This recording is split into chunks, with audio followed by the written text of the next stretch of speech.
صل على سيدنا محمد يا رب صل وسلم. بسم اللہ الرحمن الرحیم نحمدہ ونصلی علی رسولہ الکریم. آج میں آپ کے سامنے انشاءاللہ سورہ آل عمران کا رکوع نمبر 3 اور تیسرے پارے کا رکوع نمبر 11 پیش کروں گا، اور اس میں حسب معمول سب سے پہلے اس کا لفظی ترجمہ مختصر گرامر کے ساتھ، اس کے بعد اس کی تفسیر اور اگر کچھ علمی نکات ہوئے تو وہ میں انشاءاللہ آپ کے سامنے پیش کروں گا. اعوذ باللہ من الشیطان الرجیم. بسم اللہ الرحمن الرحیم. ان الذین یکفرون بآیات اللہ، بے شک وہ لوگ جو انکار کرتے ہیں اللہ کی آیات کا، وَيَقْتُلُونَ النَّبِيِّينَ بِغَيْرِ حَقٍّ، اور قتل کرتے ہیں نبیوں کو ناحق. بغیر حق کا مطلب ناحق قتل کرتے ہیں. وَيَقْتُلُونَ الَّذِينَ، اور قتل کرتے ہیں الَّذِينَ ان لوگوں کو، یأمرون بالقسط جو امر کرتے ہیں انصاف کا، من الناس لوگوں میں سے، یعنی لوگوں میں سے جو انصاف کا حکم دینے والے لوگ ہیں ان کو بھی قتل کرتے ہیں. فبشرہم، تو آپ ان کو خوشخبری سنا دیں. یہ خوشخبری ایک قسم کا ایک یوں سمجھیں کہ ایک وہ ہے جیسے ایک کسی گویا تانا دیا جاتا ہے نا کہ آؤ آپ کو ایک خوشخبری سناتے ہیں اور آپ اس کو بتائیں کل تمہارے پھانسی کا اعلان ہو گیا، تو اس سے اور زیادہ تکلیف ہوتی ہے. تو ان کو تکلیف دینے کے لیے خوشخبری کا لفظ استعمال کیا جاتا ہے. فبشرہم، بشر بشر یبشر تبشیرا، سبح یسبح تسبیحا کی طرح. سبح اللہ کی تسبیح بیان کریں، بشر بشارت دیں، خوشخبری دیں. فبشرہم، تو ان کو آپ خوشخبری دے دیں، بعذاب علیم، ایک ایسے عذاب کی، علیم الم والا، رنج و الم کا لفظ سنا ہوگا یعنی درد والا عذاب. اولئک الذین، یہ وہ لوگ ہیں، حبطت اعمالہم، کہ ان کے اعمال حبطت ضائع ہو گئے. اس کو حبط عمل کہا جاتا ہے، گاڑی اردو میں یہ لفظ استعمال ہوتا ہے. حبطت اعمالہم فی الدنیا والآخرہ، کہ ان کے اعمال برباد ہو گئے دنیا میں بھی اور آخرت میں بھی. وما لہم من ناصرین، اور نہیں ہے ان لوگوں کے لیے من ناصرین کوئی مدد کرنے والے، کوئی بھی ان کا مددگار نہیں ہوگا. الم ترى، یہ کئی بار آ چکا ہے یہ لفظ. الم ترى، کہ آپ نے نہیں دیکھا، الی الذین، ان لوگوں کی طرف، اوتوا نصیبا، اوتو اصل میں تھا اوتیو، اکریمو کی طرح، پیسو وائس ہے، اکریمو اکرام کیے گئے وہ، اوتیو دیے گئے وہ، تو اوتیو کو پڑھا جاتا ہے اوتو، کہ دیے گئے وہ، نصیبا من الکتاب، کتاب کا ایک بڑا حصہ، ان کو کتاب کا ایک بڑا حصہ دیا گیا تھا. یدعون، ان کو بلایا جاتا ہے، یدعون یضربون کی طرح، پیسو وائس، مارا جاتا ہے، فعل مجہول، تو یدعون تھا اصل میں کہ بلایا جاتا ہے ان کو، الی کتاب اللہ، اللہ کی کتاب کی طرف، لیحکم، تاکہ وہ کتاب فیصلہ کر دے، بینہم، ان کے درمیان، جو مذہبی اختلاف ہے اس میں فیصلہ کر دے. ثم، لیکن اس کے بعد ہوتا کیا ہے، یتولا، بہت دفعہ یہ لفظ آ چکا ہے تو رٹ جانا چاہیے. یتولا، پیٹھ پھیر لیتے ہیں، فریق منہم، ان میں سے ایک جماعت. ایک جماعت کیا کرتی ہے جب اس کو کتاب اللہ کی طرف بلایا جاتا ہے، منہ موڑ لیتے ہیں. وہم معرضون، اور وہ ہیں، وہ اعراض کرنے والے ہوتے ہیں، اعراض کرتے ہوئے پیٹھ پھیر رہے ہوتے ہیں. ذالک، یہ حرکت وہ اس لیے کرتے ہیں، بِأَنَّهُمْ، اس وجہ سے کر رہے ہوتے ہیں کہ بے شک وہ، قالو، کہتے ہیں، لن تمسنا النار، کہ ہم کو ہرگز آگ نہیں چھوئے گی. لن، ہرگز، تمسا اصل میں تھا تمسسو، یسمع، تسمعو کی طرح. نار کا لفظ چونکہ مؤنث ہے تو یمسو کے بجائے تمسو آ رہا ہے، تضربو ہوتا ہے نا، تو لن تمسا، لن یضربا، تو لن تمسا، تمسسا تھا اصل میں. لن تمسا، مس نہیں کرے گی، چھوئے گی نہیں نہ ہم کو آگ، الا، مگر، ایامن، یوم کی جمع ایام، چند دن، معدودات، گنے چنے. ایام معدودات پہلے بھی آ چکا ہے. یہ عدد کا معنی ہوتا ہے عدد، معدود جس چیز کو گنا جائے عدد کے ذریعے، تو معدودات، گنے چنے. یعنی وہ کہتے ہیں کہ ہمیں جہنم کی آگ نہیں چھوئے گی مگر گنے چنے دن. وغرہم، غرہ کا معنی ہوتا ہے دھوکہ دینا، غرور ہوتا ہے نا، کہتے ہیں غرور میں مبتلا، یعنی دھوکے میں آ گیا یہ شخص. مغرور بھی اسی سے نکلا ہے. متکبر کو مغرور کہا جاتا ہے اس لیے کہ وہ بھی اس دھوکے میں ہوتا ہے کہ میں بہت بڑی چیز ہوں، حالانکہ انسان کیا ہے، اس کی کیا حیثیت ہے. غرہ ضربہ کی طرح، اصل میں غرارہ تھا. ان کو دھوکے میں ڈالا ہے، ہم ان لوگوں کو، فی دینہم ان کے دین کے معاملے میں، ما اس چیز نے دھوکے میں ڈالا ہے، کانو یفترون جس چیز کو یہ گھڑتے ہیں. افترا کہتے ہیں گھڑنا، افترا کہتے ہیں نا، افترا لگا دیا، افترا ہے یہ تو اللہ پر افترا ہے. یفترون اصل میں تھا یفتریون یکتسبون کی طرح، یعنی جو کچھ یہ گھڑتے ہیں نا اپنی طرف سے عقیدے کہ ہم جہنم میں تھوڑے دن رہیں گے، ویسے نکل جائیں گے اور ہم اللہ کے لڑ لیں اور بیٹھیں، ان چیزوں نے ان کو ان کے دین کے معاملے میں دھوکے میں ڈال دیا ہے. فکیفا پس کیا حال ہوگا، کیفا کہتے ہیں کیا، کیسا، جیسے اردو کہتے ہیں نا کیف حالک آپ کا حال کیسا ہے. فکیفا تو کیا کیفیت ہوگی، اذا اس وقت جب جمعناہم ہم جمع کریں گے ان کو، لیومن ایک ایسے دن کے لیے، لا ریب فیہ جس میں کوئی شک نہیں ہے، یعنی جس کے آنے میں کوئی شک نہیں ہے، قیامت کا دن ہوگا وہ. ووفیت اور پورا پورا دے دیا جائے گا، کلو نفس ہر نفس کو، ما وہ چیز دے دی جائے گی، کسبت جو اس نے کمائی ہوگی، یعنی اس چیز کا بدلہ جو اس نے کمایا ہے وہی اس کو دے دیا جائے گا، یعنی اس کا بدلہ پورا پورا دے دیا جائے گا. وَهُمْ لَا يُظْلَمُونَ اور ان پر ظلم نہیں کیا جائے گا. قُلِ اللَّهُمَّ قل کہہ دیجئے، اللہم اے اللہ. اللہم اصل میں یا اللہ کو اللہم بھی کہا جاتا ہے عربی میں، اے اللہ. قُلِ اللَّهُمَّ اے نبی آپ کہہ دیجئے، اللہم اے اللہ، مالک الملکی اے ملک کے مالک، ملک کہتے ہیں حکومت یعنی ریاست کو، سلطنت کو، اے سلطنت یعنی زمین کی جو سلطنت ہے، اے اس کے مالک. تو اتل ملک تو دیتا ہے ملک، من تشاء جس کو تو چاہتا ہے، من کا معنی وہ، تشاء جس کو تو چاہتا ہے. وتنزع الملک نزع ینزع کا معنی کھینچنا، وتنزع الملک اور کھینچ لیتا ہے ملک کو، ممن تشاء، ممن اصل میں تھا من من، اس سے چھین لیتا ہے جس سے تو چاہتا ہے.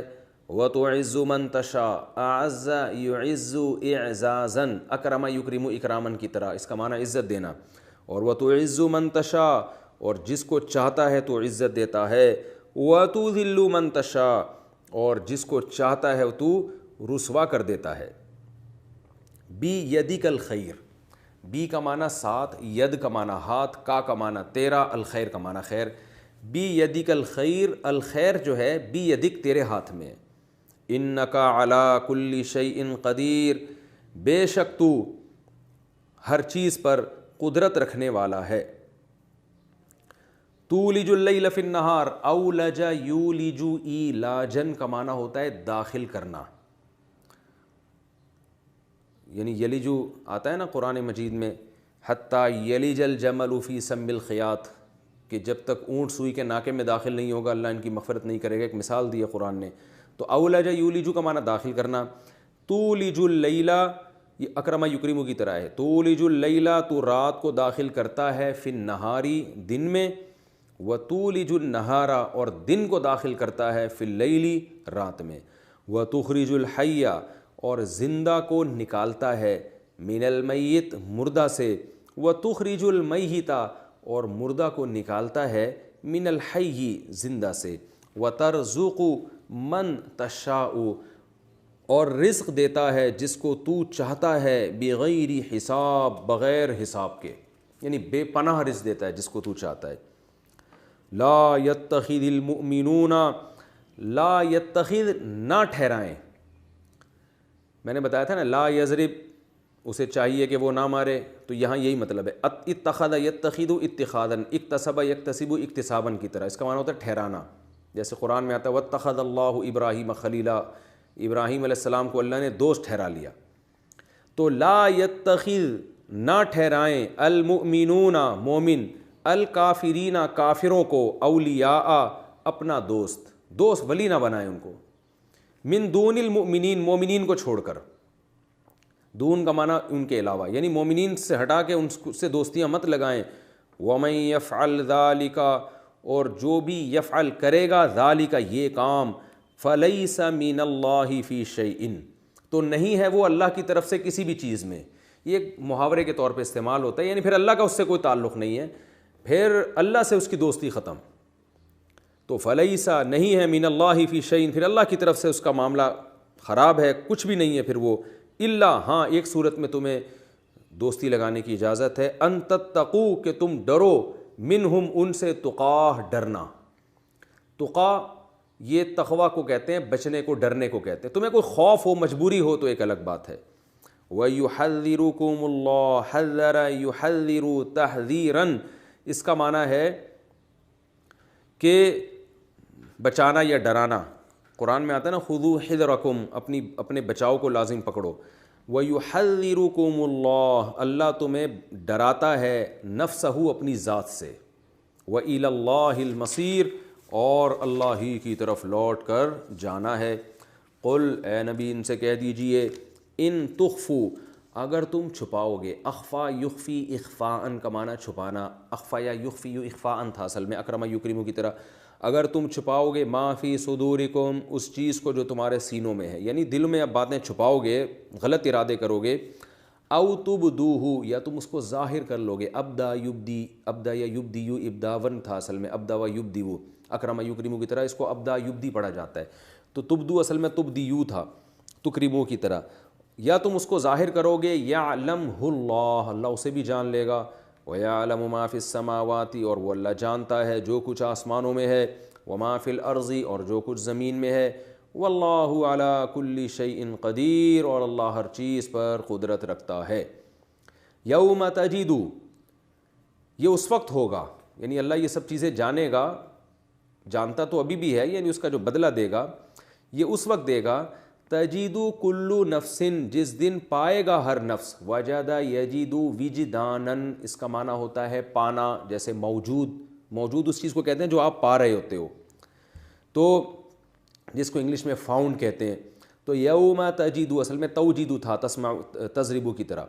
جس دن ہر نفس پا لے گا، یعنی موجود پائے گا، ما عملت، جو کچھ اس نفس نے عمل کیا ہوگا، من خیرن، خیر میں سے، یعنی کوئی بھی خیر میں سے کوئی عمل کیا ہوگا تو اس کو ہر نفس پا لے گا. محضرہ، حاضر. احضرہ یحضر احضاراً، اس کا معنی حاضر کرنا. تو محضر مکرم کی طرح، حاضر کرنے والا. محضر جس کو حاضر کیا جائے، یعنی ہر وہ نفس جس نے جو بھی عمل کیا ہوگا خیر میں سے، وہ نفس اس خیر کو سامنے پا لے گا.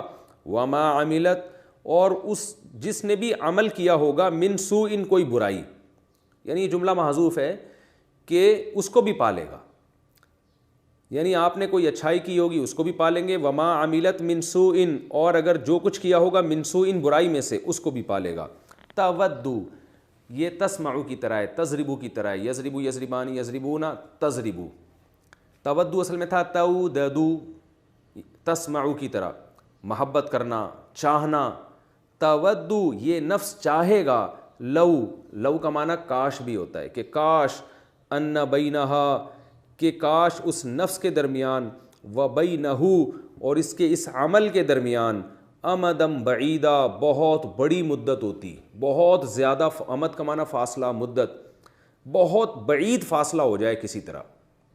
یعنی جب اپنے برے عمل کو سامنے دیکھے گا تو اس کی خواہش ہوگی کاش میرے اس عمل کو مجھ سے دور کر دیا جائے، یا اس دن کو مجھ سے دور کر دیا جائے، یہ بہت دور ہوتا، یہ میرے قریب نہ آتا.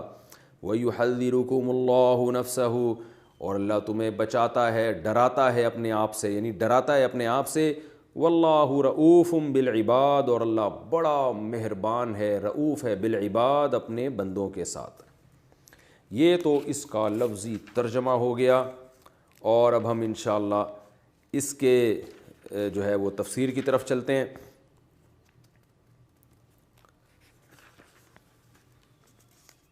پچھلے رکوع میں اہل کتاب عیسائیوں سے بحث چل رہی تھی. اللہ نے برات کا اعلان کر دیا کہ بحث مباحثہ ان سے چھوڑ دیں. یہ تھے اہل کتاب، یعنی عیسائی. یہودی چونکہ بہت زیادہ شرارتیں کرتے رہتے تھے، اور اللہ نے پچھلے رکوع میں بتایا کہ دین اللہ کی نظر میں اسلام ہی ہے، تو اللہ نے اہل یہود کی پھر ایک خصلت بیان کی ہے کہ یہ وہ لوگ ہیں جو پیغمبروں کو قتل کرتے ہیں اور کرتے رہے ہیں۔ ایک روایت میں آتا ہے کہ یہودیوں نے 39 پیغمبروں کو قتل کیا ہے۔ روایت کی سند کی مجھے زیادہ تحقیق نہیں ہے، لیکن ایک تاریخی جو روایتیں ہوتی ہیں تو ان میں بہت زیادہ سند کی تحقیق کی ضرورت بھی نہیں ہوتی، اور قرآن سے اس کی اصل بھی ثابت ہے کہ بہت پیغمبروں کو قتل کیا انہوں نے۔ تو اللہ نے فرمایا کہ جو لوگ اللہ کی آیتوں کا انکار کرتے ہیں، پیغمبروں کو قتل کرتے ہیں ناحق، یہ ناحق کے لفظ کو سمجھیں، اس کا یہ مطلب نہیں ہے پیغمبر کو حق کے ساتھ بھی قتل کیا جاتا ہے۔ قرآن کا ایک مزاج ہے، خوب سمجھیں کہ قرآن میں کبھی کوئی شرط لگی ہوتی ہے یا قید لگی ہوتی ہے، وہ یہ بتانے کے لیے نہیں ہوتی کہ یہ چیز کا اپوزٹ بھی ممکن ہے، بلکہ وہ یہ بتانے کے لیے ہوتی ہے کہ یہ کام جب بھی ہوگا تو یہ شرط لازمی لگی ہوئی ہوگی اس کے ساتھ۔ جیسے پیغمبروں کا قتل ناحق کرتے تھے، تو یہ بتانا مقصد نہیں ہے کہ پیغمبروں کا قتل کی 2 قسمیں، ایک حق کے ساتھ اور ایک ناحق قتل۔ تو حق والا جو قتل تھا وہ تو نہیں کیا، جو ناحق تھا وہ کیا، معاذ اللہ، کیونکہ پیغمبروں کو تو قتل کرنا جب بھی ہوگا ناحق ہی ہوگا۔ تو بہت سے لوگ قرآن کے اس مزاج کو نہیں جانتے، تو وہ قرآن میں پھر مسائل میں تحریف کر دیتے ہیں، کیونکہ اصول فقہ پڑھے نہیں ہیں، اصول تفسیر پڑھے نہیں ہوتے، اور درس قرآن کے لیے بیٹھ جاتے ہیں۔ اس کی مثال ایسے جیسے قرآن مجید میں آتا ہے سورہ نور میں وَلَا تُكْرِهُوا فَتَيَاتِكُمْ عَلَى الْبِغَاءِ إِنْ أَرَدْنَا تَحَصُّنًا، کہ اپنی باندیوں کو، لونڈیوں کو زنا پر مجبور مت کیا کرو اگر وہ بچنا چاہتی ہیں۔ اب کوئی پاگل آدمی اس کی تفسیر یہ شروع کر دے کہ اگر وہ نہیں بچنا چاہیں تو پھر ان سے زنا کرانا جائز ہے، تو یہ تفسیر نہیں ہے، بلکہ مقصد قرآن کا یہ ہے کہ اپنی باندیوں کو زنا پر مجبور مت کرو اگر وہ بچنا چاہتی ہیں، کیونکہ وہ باندیاں مسلمان ہیں تو وہ بچنا تو چاہیں گی نا، وہ تو یہ تو طے شدہ بات ہے۔ تو اللہ فرماتے ہیں جب وہ بچنا چاہتی ہیں تو ان کو مجبور کرنا تو اور بڑا جرم ہے۔ یہ مطلب ہرگز نہیں آیت کا کہ اگر وہ نہیں بچنا چاہتی تو ان سے زنا کروا سکتے ہو، کیونکہ زنا تو بہرحال حرام ہے، چاہے وہ بچنا چاہیں چاہے وہ بچنا نہ چاہیں، لیکن ہوتا ایسا ہی ہے کہ جو مسلمان باندی وہ بچنا چاہتی ہے۔ ایک اور مثال میں اس کی آپ کو دیتا ہوں، قرآن مجید میں 4 پارے کے آخر میں ہے وَرَبَائِبُكُمُ اللَّاتِي فِي حُجُورِكُم مِّن نِّسَائِكُمُ اللَّاتِي دَخَلْتُم بِهِنَّ، کہ ایمان والو تم پر حرمت علیکم امہاتکم، ماؤں سے نکاح حرام ہے، بیٹیوں سے نکاح حرام ہے، پھوپھیوں سے نکاح حرام ہے، خالہ سے نکاح حرام ہے، ساس سے نکاح حرام ہے۔ پوری ڈیٹیل اللہ نے بیان کی کہ کن کن عورتوں سے نکاح حرام ہے، تو آگے چل کے فرمایا تمہاری ان سوتیلی بیٹیوں سے بھی نکاح حرام ہے جو تمہاری گود میں پلتی ہیں، ان سے بھی تمہارے لیے نکاح حرام ہے جو تمہاری گود میں پلتی ہیں۔ اب بعض لوگ کیا کہتے ہیں کہ اس آیت کا مطلب یہ ہے کہ اگر سوتیلی آپ نے کسی عورت سے شادی کی، اس کی سوتیلی بیٹی کو آپ نے اپنی کسٹڈی میں نہیں رکھا، تو اس کی ماں کے مرنے کے بعد آپ اس بیٹی سے نکاح کر سکتے ہیں۔ حالانکہ اس پر پوری امت کا اجماع ہے کہ آپ نے جب کسی عورت سے نکاح کر لیا تو اور آپ اس کے قریب چلے گئے، تو اب اس کی جو بیٹی ہے وہ آپ کی سوتیلی بیٹی ہے، وہ آپ کی کسٹڈی میں رہی ہو، آپ کی گود میں پلی ہو یا نہ پلی ہو، آپ قیامت تک اس سے نکاح نہیں کر سکتے۔ تو کیوں یہ کہا؟ حالانکہ قرآن تو کہہ رہے تمہاری وہ سوتیلی بیٹیاں جو گود میں پلی ہوں ان سے نکاح حرام ہے۔ تو یہاں بھی یہ بات ہے کہ جن لوگوں نے اصول تفسیر یا اصول فقہ نہیں پڑھا ہوتا وہ گڑبڑ کر دیتے ہیں اور وہ اجماع کے خلاف آیتوں کی تفسیر شروع کر دیتے ہیں۔ قرآن اس صفت کو ہائی لائٹ اس لیے کر رہا ہے کہ عام طور پر ایسا ہوتا ہے کہ جب کسی خاتون سے شادی ہوتی ہے تو وہ عورت اپنے بچوں کو چھوڑ کے نہیں آتی، بچے جہیز میں ساتھ ہی آتے ہیں، کیونکہ ماں بچوں کے بغیر رہ نہیں سکتی۔ تو عام طور پر سوتیلی بیٹیاں کو سوتیلے باپ ہی اکثر پال رہے ہوتے ہیں، مسلم معاشرے میں اکثر ایسا ہی ہوتا تھا۔ تو یہ قید اتفاقی ہے کہ جو عام ایک عادت تھی اللہ نے اس کو ہائی لائٹ کر دیا۔ یہ مقصد نہیں ہے کہ وہ اگر گود میں نہیں پل رہی تو نکاح جائز ہے، وہ پھر بھی جائز نہیں ہے آپ کے لیے، کیونکہ اسلام اس کی پرمیشن نہیں دیتا کہ ایک عورت سے آپ کے ریلیشن ہوا ہو پھر اس کی بیٹی سے بھی آپ کا ریلیشن ہو جائے، اس کی اجازت نہیں ہے۔ تو اس لیے پوری امت کا اجماع ہے کہ سوتیلی بیٹی چاہے آپ کی گود میں پلی ہو یا نہ پلی ہو، بہرحال اس سے نکاح آپ کے لیے حرام ہے۔ ہاں، قرآن اس صفت کو ہائی لائٹ کیوں کر رہا ہے؟ یہ بتانے کے لیے کہ مسلم معاشرے میں ایسا ہی ہوتا ہے، کیونکہ اللہ کو پتہ تھا ایک زمانہ آئے گا 15ویں صدی میں کہ لوگ نہ ایسی عورتوں سے نکاح کریں گے جن کی بیٹیاں، اور نکاح کریں گے تو بچوں کو منع کر دیں گے یہاں نہ لے کر آؤ۔ تو اللہ نے اس لیے ذکر کر دیا کہ بھئی یہ تو مسلم معاشرے کا لازمی جزو ہے کہ جب بھی کسی عورت سے آپ نکاح کرو گے تو اس کے سوتیلے بچے آپ کو جہیز میں ملیں گے اور آپ ہی کی گود میں پلے گی وہ۔ تو یہ بڑی بری بات ہے کہ جس بیٹی کو آپ نے بیٹی بنا لیا کل جا کے آپ اس سے شادی بھی کر رہے ہیں، یہ نہیں ہو سکتا۔ تو یہ اس کو کہتے ہیں، یہ ٹرم یاد کر لیں، اس کو کہتے ہیں قید اتفاقی۔ یعنی وہ اتفاق جو معاشرے میں ہو رہا ہے، تو اس کو کہتے ہیں یعنی آپ یہ ٹرم سمجھنے کے لیے یوں سوچ لیا کریں کہ یہ تو ایک ہوتا ہی ہے، یہ مطلب نہیں ہے کہ یہ شرط نہیں ہوگی تو حکم کچھ اور ہوگا، تو اس کو کہتے ہیں قید اتفاقی۔ تو اس میں بڑے مسائل ہیں، پھر فقہا کے پھر بعض شرطوں کے بارے میں اختلاف بھی ہو جاتا ہے کہ یہ اتفاقی ہے کہ احترازی ہے۔ جیسے 5ویں پارے میں اللہ نے فرمایا وَمَن لَّمْ يَسْتَطِعْ مِنكُمْ طَوْلًا أَن يَنكِحَ الْمُحْصَنَاتِ الْمُؤْمِنَاتِ فَمِمَّا مَلَكَتْ أَيْمَانُكُم مِّن فَتَيَاتِكُمُ الْمُؤْمِنَاتِ، کہ جو آزاد عورت سے نکاح نہیں کر سکتے تو وہ کسی کی باندی سے نکاح کر لیں۔ تو یہاں بھی امام شافعی فرماتے ہیں کہ باندی سے نکاح جب ہی جائز ہے جب آپ آزاد عورت سے نکاح نہ کر سکو۔ امام حنیفہ فرماتے ہیں قید اتفاقی ہے کہ عام طور پہ باندی سے نکاح وہی کرتا ہے جو آزاد سے کر نہیں سکتا، تو اس لیے قرآن نے کہا اگر وہاں سے نہیں ہو سکتا تو بھائی یہ تو نہیں کہ بغیر نکاح کے زندگی گزارو، تو چلو یہاں کر لو۔ یہ مقصد نہیں ہے کہ یہ کوئی شرط کے طور پہ نہیں ہے، تو اس لیے یہ تفسیر بھی جو ہے نا یہ فقہا کا کام ہوتا ہے، اور باقاعدہ پراپر جس نے یہ علم حاصل کیا وہی تفسیر کا لیکچر دے سکتا ہے، ورنہ اگر اس کو ہم آج کے متجدد قسم کے پروفیسروں کے حوالے کر دیں تو وہ تو پتہ نہیں کچومڑ نکال دیں گے، قرآن کا کیا سے کیا بنا دیں گے۔ تو بہت ساری شرطیں حدیث میں قرآن میں اتفاقی ہوتی ہیں، احترازی نہیں ہوتی، اور کچھ شرطیں احترازی بھی ہوتی ہیں، وہ یہ بتانے کے لیے ہوتی ہیں کہ اگر یہ نہیں ہے تو پھر حکم بھی یہ نہیں ہے۔ تو یہ علماء کا کام ہے جو بھی اصول تفسیر پڑھتے ہیں، اس میں احادیث دیکھنی پڑتی ہیں، اس میں صحابہ کرام کے فتاوی دیکھنے پڑتے ہیں، اس میں اجماع امت دیکھنا پڑتا ہے، اس میں فقہا کی آراء دیکھنی پڑتی ہیں، اس کے بعد جا کے فیصلہ کیا جاتا ہے کہ یہ جو شرط لگی ہوئی ہے قرآن میں یہ اتفاقی ہے یا احترازی۔ تو یہاں بھی ایسا ہی ہے کہ جو لوگ اللہ کی آیات کا انکار کرتے ہیں اور پیغمبروں کو ناحق قتل کرتے ہیں، تو یہاں یہ نہیں بتایا جا رہا کہ پیغمبروں کو قتل دو طرح کا ہوتا ہے، حق والا اور ناحق، بلکہ یہ بتایا جا رہا ہے کہ پیغمبر کا قتل ہوتا ہی ناحق ہے، تو یہ قید بھی اسی طرح کی ہے۔ اور وَيَقْتُلُونَ الَّذِينَ يَأْمُرُونَ بِالْقِسْطِ مِنَ النَّاسِ، اور ان لوگوں کو بھی قتل کرتے ہیں جو لوگوں کو انصاف کا حکم دے رہے ہیں، تو فرمایا کہ ان کو دردناک عذاب کی خوشخبری سنا دیں۔ یہ کام چونکہ یہودی کیا کرتے تھے تو ان کو بھی سنا دیں، اور آج بھی بہت سے لوگ کر رہے ہیں۔ پیغمبروں کا سلسلہ تو ختم ہو گیا، لیکن یأمرون بالقسط من الناس کا سلسلہ باقی ہے، ایسے لوگوں کا سلسلہ باقی ہے جو لوگوں کو حق کی تلقین کر رہے ہیں۔ تو ایسی شخصیتوں کو بھی جو قتل کرے گا تو وہ بھی اس آیت میں داخل ہے۔ اس میں علماء بھی آ گئے، وہ علماء جو حق کا پرچار کر رہے ہیں، لوگ ان کو اٹھ کے قتل کر دیتے ہیں، ان کے مفاد پہ زد پڑ رہی ہوتی ہے۔ کوئی شخص اگر صحافی جو حق بیان کر رہے ہیں، ایسے بہت سارے صحافی قتل ہو چکے ہیں ہمارے کنٹری میں جو صحیح بات بتا دیا کرتے تھے، میڈیا پہ آ کے صحیح بیان دے دیا کرتے تھے، اخبار میں صحیح کالم لکھا کرتے تھے، ایسے بہت سارے صحافی ہمارے ملک میں قتل ہوئے ہیں۔ آپ تاریخ اٹھا کے دیکھیں آپ کو پتہ چلے گا، یہ وہ لوگ تھے جن کو صرف حق گوئی کی بیس پہ قتل کیا گیا۔ تو یأمرون بالقسط من الناس کا صحیح ترجمہ کیا ہوگا کہ جو حق گوئی کی بیس پہ قتل کیے جاتے ہیں، ایسے قاتلوں کو بھی اللہ دردناک عذاب کی خوشخبریاں سنا رہا ہے، اور لفظ اس کے لیے اللہ خوشخبری کا استعمال کر رہا ہے، یعنی اور زیادہ ان کو تکلیف دینے کے لیے کہ گویا یہ یعنی خوشخبری کے لفظ سے تمہیں لگے گا شاید ہمیں کوئی انعام ملنے والا ہے، لیکن وہ انعام کیا؟ دردناک عذاب کی صورت میں، یعنی یہ تمہیں انعام ملے گا، گفٹ ملے گا دردناک عذاب کی صورت میں۔ تو اس سے ڈرنا چاہیے ان ٹارگٹ کلرز کو جو چند ٹکوں کی خاطر علماء کو شہید کرتے ہیں، چند ٹکوں کی خاطر صحافیوں کو شہید کرتے ہیں، چند ٹکوں کی خاطر حق بیان کرنے والوں کو شہید کرتے ہیں۔ ہندوستان میں ایک ڈاکٹر تھے، میں ان کے کلپ بہت شوق سے سنا کرتا تھا، وہ بہت ساری کمپنیوں کے بارے میں اور دواؤں کے بارے میں لوگوں کو اویئر کرتے تھے وہ ہندو، لیکن ایک بات تھی کہ وہ حق بیان کرتے تھے، وہ ڈرتے نہیں تھے کہ یہ کمپنی کیا کہے گی، وہ لوگوں کو بتاتے تھے اس پروڈکٹ میں یہ گڑبڑ ہے، یہ گڑبڑ، بڑی ان کی تحقیق ہوتی تھی۔ ان کو بھی قتل کر دیا، ظاہر ہے کسی کمپنی نے قتل کر دیا کہ ہماری پروڈکٹ نہیں بکیں گی اگر لوگ ان کی بات پہ یقین کریں گے۔ تو یہ لوگ بھی اسی فہرست میں داخل ہیں، چاہے وہ ہندو ہے لیکن حق بیان کر رہا ہے، اور آپ نے اس کو قتل حق بیان کرنے کی بیس پہ کیا ہے، تو ایسے قاتل کے بارے میں بھی قرآن کہتے ہیں ان کو دردناک عذاب کی آپ خوشخبری سنا دیں۔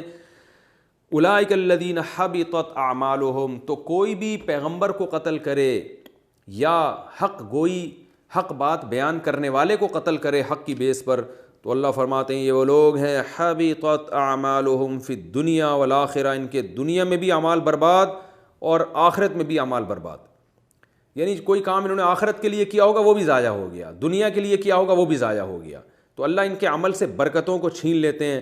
وَمَا لَهُم مِّن نَاصِرِينَ، اور جب جہنم کا عذاب ان کو دیا جائے گا کوئی ان کا مددگار نہیں ہوگا۔ الم تر الی الذین اوتوا نصیبا من الکتاب، اے نبی کیا آپ نے دیکھا ان لوگوں کی طرف؟ یہ جب تعجب کی بات ہوتی ہے تو کہا جاتا ہے کتنا تعجب والا عمل ہے ان لوگوں کا جن کو نصیبا من الکتاب، کتاب کا ایک حصہ دیا گیا، جیسے کہ یہود و نصارہ کو آسمانی کتابوں کا ایک حصہ دیا گیا ہے، انجیل دی گئی ہے، تورات دی گئی ہے، یدعون الی کتاب اللہ، اب ان کو انہی کتابوں کی طرف بلایا جا رہا ہے کہ آؤ تم اپنی کتابوں میں آؤ، دیکھو اس میں کیا لکھا ہوا ہے، لیحکم بینہم، تاکہ انہی کی کتابیں ان کے درمیان فیصلہ کریں، ثم یتولی فریق منہم، لیکن ان میں سے ایک جماعت منہ موڑ کے بھاگ جاتی ہے۔ بالکل ایسے جیسے ڈاکٹر ذاکر نائک آج اسپیچ کرتے ہیں اور غیر مسلموں کو انہی کی کتابوں کے حوالے دیتے ہیں، اور پھر بھی بہت سے لوگ ایمان نہیں لاتے۔ بالکل یہی منظر اللہ ان آیات میں بیان کر رہے ہیں، یہی کام رسول اللہ صلی اللہ علیہ وسلم کیا کرتے تھے کہ تم اپنی کتابیں پڑھو، اس میں اسلام کے بارے میں دیکھو۔ فرمایا ذالک بانہم قالوا، وجہ کیا ہے کہ یہود و نصارہ کچھ خوش فہمیوں میں مبتلا ہیں، ان کے جو مذہبی لوگ ہیں وہ خوش فہمیاں یہ ہیں کہ ان کا یہ نظریہ ہے لن تمسنا النار الا ایاما معدودات، کہ ہم اگر بدعمالیوں کی وجہ سے جہنم میں چلے بھی گئے تو تھوڑے دن کے بعد نکل آئیں گے۔ اس کی تفسیر میں پہلے کر چکا ہوں کہ یہود و نصارہ کا یہ نظریہ تھا، جیسے کہ اسلام کا بھی ہے، کہ جو مسلم قوم ہے اس میں جو گنہگار ہوں گے وہ جہنم میں سزا کھانے کے بعد نکل آئیں گے۔ تو یہود و نصارہ بھی یہ کہا کرتے تھے ہم تو پیغمبروں پر ایمان رکھتے ہیں، ہماری کتابوں میں لکھا ہوا ہے کہ یہودی یا عیسائی جو ہیں وہ جہنم میں کچھ دن سزا کھانے کے بعد نکل آئیں گے، وہ عام کافروں کی طرح ہمیشہ جہنم میں نہیں رہیں گے۔ تو بات تو ٹھیک ہے، لیکن اس کو غلط رخ کیوں دیا؟ وہ یہ اس خوش فہمی میں مبتلا ہو گئے کہ یہ قوم کی بیس پر ہوگا، یعنی جو کوئی بھی یہودی ہو یا کوئی بھی عیسائی ہو تو اس قومیت کی بیس پر ہوگا، حالانکہ وہ عقیدے کی بیس پر ہے۔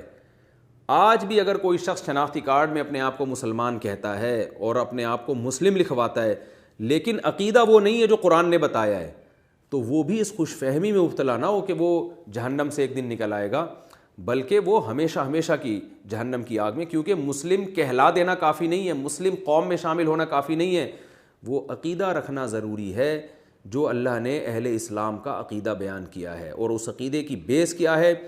اللہ کی توحید اور تمام پیغمبروں پر ایمان، کیونکہ قرآن کہتے ہیں کسی ایک پیغمبر کا انکار سارے پیغمبروں کا انکار ہے۔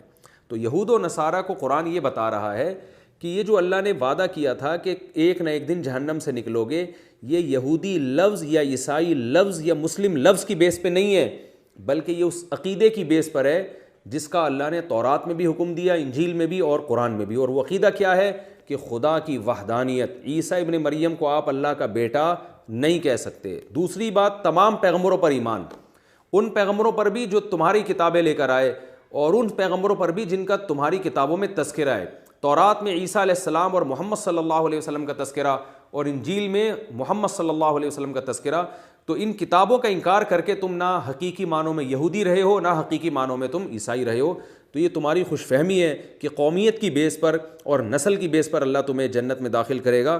تو اللہ فرماتے ہیں لیکن اس خوش فہمی کی وجہ سے کیا ہوا کہ یہ عمل میں ایک پیچھے ہو گئے، اور وہ عمل کیا ہے کہ ان کو جب محمد صلی اللہ علیہ وسلم کی اطاعت کی طرف لایا جا رہا ہے تو یہ اس اطاعت کو دل و جان سے ماننے کے لیے تیار نہیں ہے، کیونکہ اس خوش فہمی میں مبتلا ہو گئے ہیں کہ بھئی ہم تو اللہ کے لاڈلے ہیں، ہم کچھ بھی کر لیں، تھوڑی بہت سزا کھانے کے بعد ہم جہنم سے نکل آئیں گے۔ اللہ فرماتے ہیں وغرہم فی دینہم، ان کو ان کے دین کے معاملے میں دھوکے میں ڈال دیا، ما کانوا یفترون، جو جھوٹ یہ گڑھ رہے ہیں اس چیز نے ان کو دھوکے میں ڈال دیا ہے۔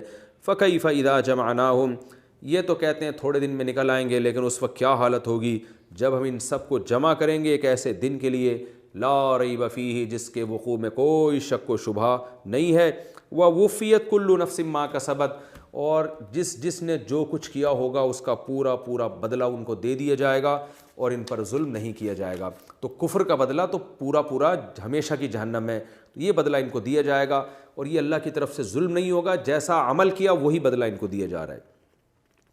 اب نبی صلی اللہ علیہ وسلم کو تسلی دی جا رہی ہے، اور قیامت تک آنے والے اہل حق کو ایک دعا کی تلقین کی جا رہی ہے۔ قیامت تک آنے والے اہل حق کو کس دعا کی تلقین کی جا رہی ہے کہ حق اور باطل کا ہمیشہ ٹکراؤ رہے گا؟ تو اللہ نے فرمایا قل اللہم، اے نبی اور آپ کے واسطے سے پوری امت میں کوئی بھی قرآن کی تلاوت کر رہا ہے اس کو حکم دیا جا رہا ہے، قل، یہ دعا کرو، اللہم مالک الملکی، اے اللہ تو سلطنت کا مالک ہے، یعنی ہم مغلوب ہیں، ہم کمزور ہیں، ہم حق پر ہو کر بھی دبے ہوئے ہیں اور باطل دندناتا پھر رہا ہے، تو اللہ فرماتے ہیں دعا مانگا کرو، اے اللہ تو سلطنت کا مالک ہے، تؤتی الملک من تشاء، جس کو چاہتا ہے تو حکومت دیتا ہے، وتنزع الملک ممن تشاء، جس سے چاہتا ہے حکومت چھین لیتا ہے۔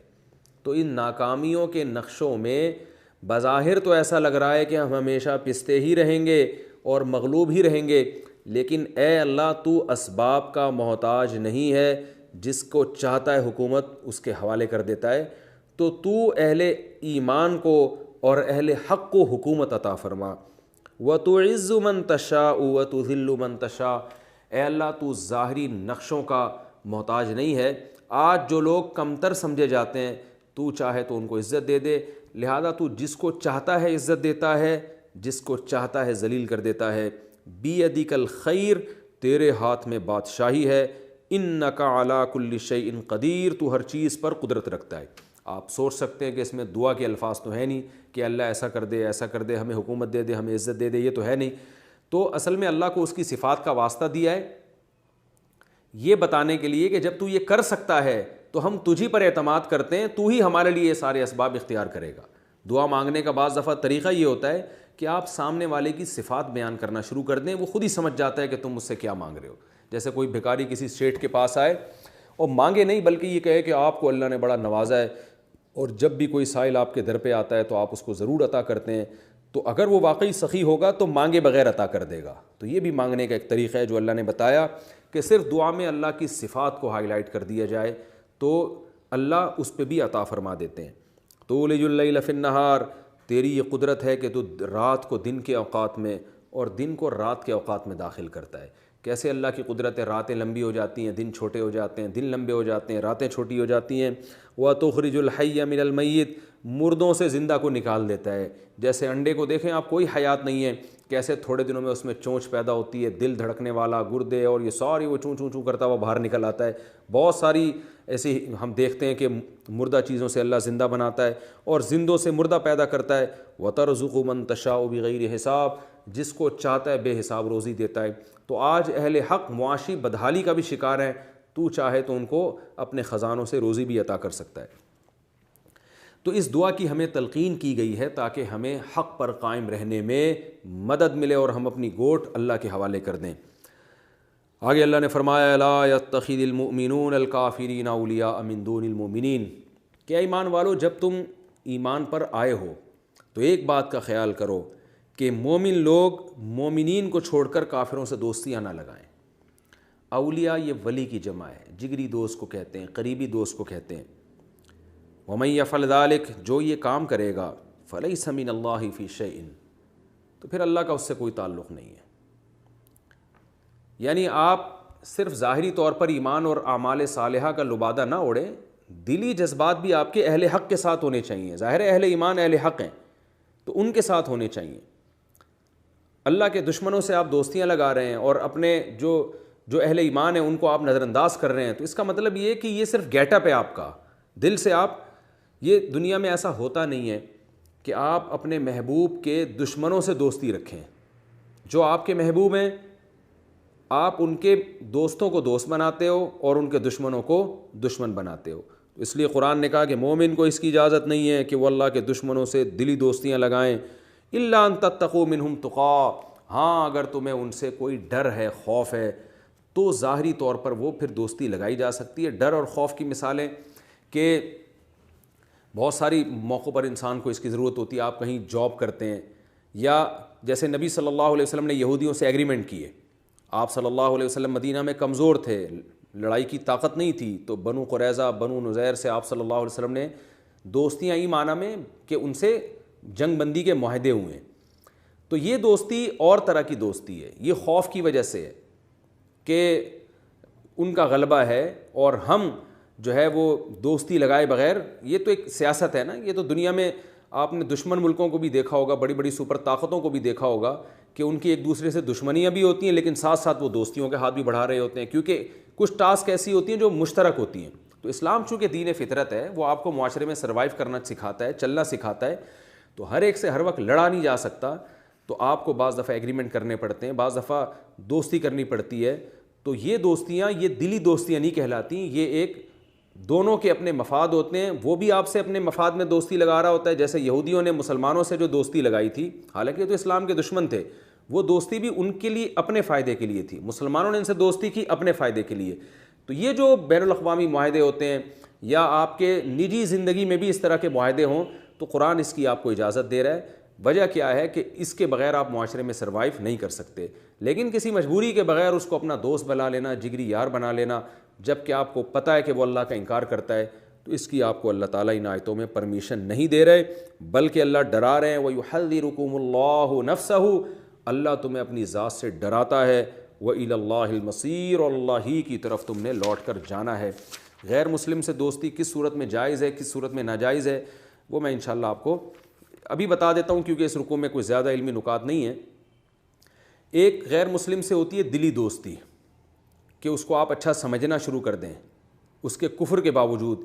یہ تو بالکل حرام اور ناجائز ہے، کیونکہ کفر ایک ایسا جرم ہے جو ساری نیکیوں کو کھا جاتا ہے. تو آپ غیر مسلم کے کسی اچھے عمل کی تعریف تو کر سکتے ہیں، لیکن اس اچھے عمل کی بیس پر آپ اس کو جنتی قرار دینا شروع کر دیں، یا بہت اچھا قرار دینا شروع کر دیں، یا اوور آل مسلمانوں سے اچھا قرار دینا شروع کر دیں، یہ بات اسلام میں جائز نہیں ہے. اور اسی بیس پر آپ اس سے دلی دوستیاں بھی شروع کر دیں، محبت بھی شروع کر دیں، اس کی بالکل اجازت نہیں ہے، کیونکہ اللہ کا انکار، اللہ کی توحید کا انکار اللہ کی نظر میں بہت بڑا جرم ہے.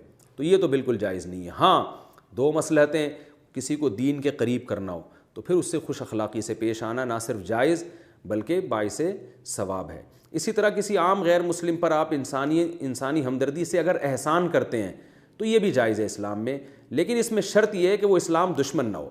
جیسے کہ 28ویں پارے میں اللہ تعالیٰ نے فرمایا لا ينهاكم الله عن الذين لم يقاتلوكم في الدين ولم يخرجوكم من دياركم ان تبروهم، کہ وہ کافر جو تم سے میدان جنگ میں لڑتے بھی نہیں ہیں اور تمہیں انہوں نے گھروں سے بھی نہیں نکالا، یعنی اسلام دشمن نہیں ہے، نیوٹرل قسم کے کافر ہیں، تو اللہ تمہیں نہیں منع کرتا کہ تم ان کے ساتھ اچھا سلوک کرو.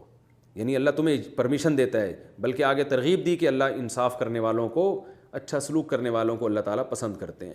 تو حدیث میں اس کی بہت مثالیں ہیں کہ نبی صلی اللہ علیہ وسلم نے ہدیے بھی دیے ہیں. یہود تو اسلام کے بہت دشمن تھے، لیکن ان کو آپ نے ہدایہ بھی دیے. اور آپ صلی اللہ علیہ وسلم کی ایک زوجہ کے یہودی رشتہ دار تھے، آپ نے ان کو صلہ رحمی کا حکم دیا کہ اپنے یہودی رشتہ داروں کو ہدیے بھیجا کرو، کیونکہ رشتہ داری ہے.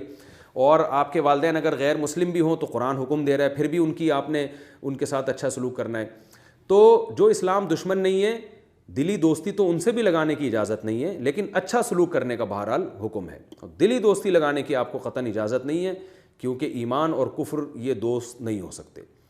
اور اگر وہ آپ سے لڑتے ہیں اور میدان جنگ میں آپ کو نقصان پہنچاتے ہیں، یہ اسلام دشمن ہے، تو پھر ان کے ساتھ اچھا سلوک کرنے کی بھی آپ کو اجازت نہیں ہے.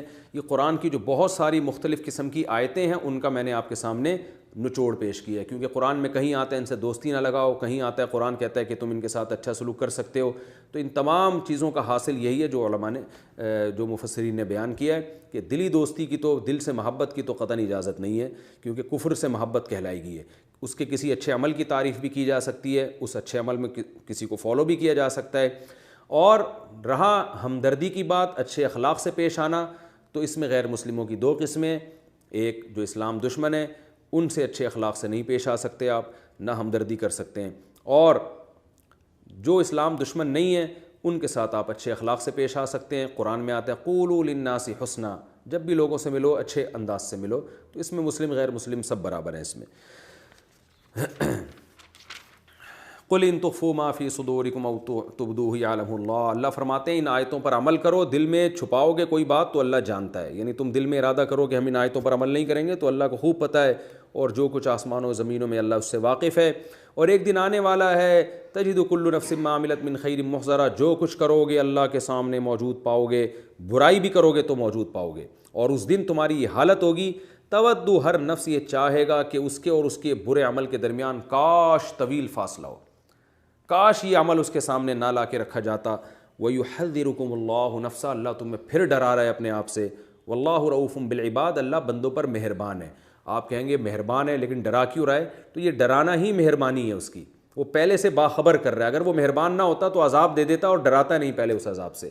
تو اللہ فرماتے ہیں کہ اللہ تم پر بڑا مہربان ہے، اس لیے تمہیں ڈرا رہا ہے، کہ ابھی تمہیں بار بار تنبیہات کر رہا ہوں کہ جو احکام اللہ تمہیں دے رہے ہیں ان کو دل و جان سے فالو کرو، ورنہ آخرت میں تم اپنا ہی نقصان کرو گے۔ اللہ تعالی ہم سب کو سمجھنے کی، عمل کی توفیق عطا فرمائے۔ یہ رکوع ہمارا کمپلیٹ ہوا، اس کے بعد انشاءاللہ ہم اگلے ایپیسوڈ میں اگلے رکوع کی طرف جائیں گے۔